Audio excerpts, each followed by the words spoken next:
Welcome back, Hoops fans. Rob Washburn and Bobby Broyles as we continue our CA Hoops Weekly Season Preview presented by Under Armour. Today, we take a look at the Hofstra Pride. Beginning on the men's side, Rob, as this team was a very entertaining team to watch last season with that high-octane scoring offense. Yeah, the Pride led the CA and ranked 11th in the nation in scoring last season with better than 78 points per game, and 4 starters are back off a team that reached the 20-win mark and reached postseason play. Now, they were one of the league's top 3-point shooting squads, got to the free throw line more than any other team in the CA, and they have multiple players with the ability to score 20 or more points on you.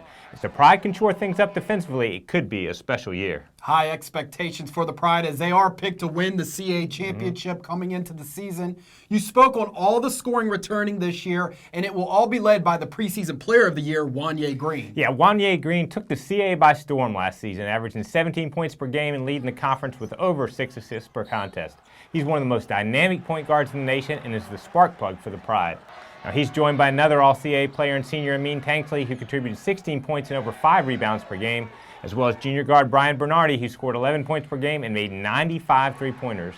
Now, up front, Hofstra returns Malik Nichols and big man Rokas Gustis, who averaged 6 rebounds per game as a freshman. They've also added a key transfer in forward Denton Kuhn from Princeton. The bottom line is this is a team that has a bunch of weapons, and it's no surprise that they've been picked number 1 in the preseason. We caught up with head coach Joe Mihalik at Media Day and talked about the expectations for this year's CA preseason player of the year, Wanye Green. Wanye Green is living proof that no matter how good you are as a freshman, and he was a conference rookie of the year when he was a freshman, that you get better all the time. And he has pushed himself. He's a driven guy. I think he's personally, I think he's an elite passer. I think his passing is at the NBA level.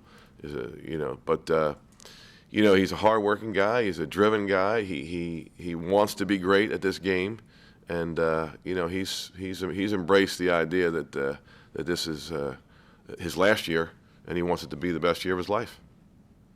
Now, as we take a look at the Hofstra women's team, Kelly McCarthy is back with us. The Pride reached the 20-win plateau last season, including an incredible run in the CA tournament as they went all the way to the championship game. Hofstra returns 4 starters from a squad that made that run into the CA championship final and secured an at-large bid to the WNIT.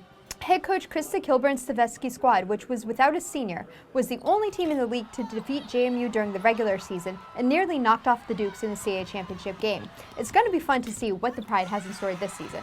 Hofstra was selected to finish in the top half of the league at the 3rd spot in the preseason predicted order to finish. One player that stood out for the youthful Pride was last year's CA Rookie of the Year, Ajane Durant. What a season for Ajane Durant. She contributed 11 points and 7 rebounds a night and registered double figures in 22 of the 31 games she played. I think we can expect a similar season from her and will be the Pride's go-to during her sophomore season. The Pride's depth allows them to play various combinations and make for some tough matchups against opponents. In the front court, forward Angie White returns her 9.5 points per game and nearly 6 rebounds per game. Hofstra also returns 3 starting guards in junior Kelly Loftus, who averaged 12.5 points a game, senior Darius Falk, who was 2nd in the CA in assists per game, and junior Crystal Luciano, who was strong at the point. Those 3 will be key in getting Durant the ball. Coach Kilburn Stavetsky at Media Day spoke about her sophomore forward, Ajane Durant. She'll be the first to tell you, and myself too. We knew that she was highly talented when I recruited her last season, but for her to accomplish what she did, it's not out of the picture once you saw her development and where she was, coming in a little ahead of the curve, because she's physically stronger and had just an edge, coming in, but she just developed, a lot of her mental approach to the game and her focus to the game.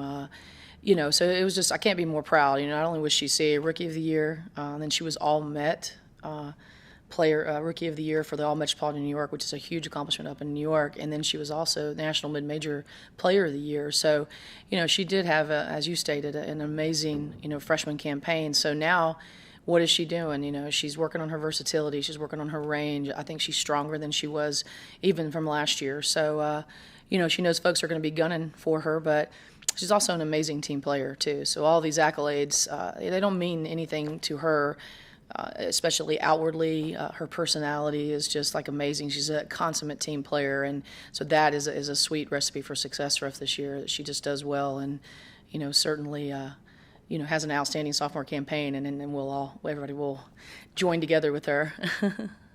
Coach Kilburn Stavesky's team will open the season at home versus the Naval Academy on Friday, November the 13th, along with the men who will also open their season on the same night as they host Canisius on Long Island. JMU's up next on our CA Hoops weekly season preview as Kenny Brooks looks to win his third consecutive CA title, while Matt Brady has his team primed for a run at the men's title this season. Kelly, Rob, and I will be back Friday to preview the Dukes. Have a great day, everyone.